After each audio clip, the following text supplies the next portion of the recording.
ئەم شیرە کە دێت، ئەم شیرە کە دروستە بێ وەکو شیرەکانی ترە کە باسمان کرد 6 مانگ و ساڵ و 2 ساڵی هەیە، نەخێر.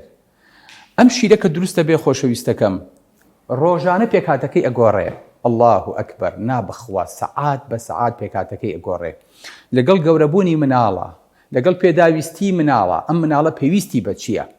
ئەم شیرە نایەڵێ ئەم منداڵە پێویستی بە هیچ ئیلیمنتێکیشی بە لە لاشەیە، بە هیچ ڤیتامینێک بێ، بە هیچ پرۆتینێک بێ، بە هیچ کانزایە بێ، بە هیچ خوێ بێ.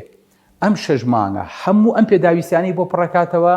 بەعکسەوە لەگەڵ دەستپێکردنی شیرە پرۆتینەکە کەمەکە لەگەڵ ئەخیری شیرە، لەگەڵەوەی کە شیری دایک لە مناڵە لە 100% دوای چارەکی ئەمژرێ، لەگەڵ شیری مانگایە بەراوردی کە بیدی بە مناڵەکەت لە 115 ئەمژرێ دوای سەعاتێک.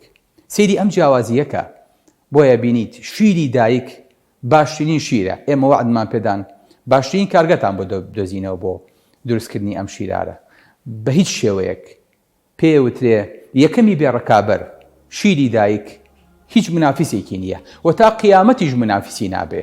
شیرێک کە بە فرێشی، بە تازگی، بە حازری، بە موعەقەمی حازرە، هەموو ڕۆژە دایکەکە ئەتوانێت چەند جار هەتا لیترێک و هەتا زیاتریش ئالەم شیرە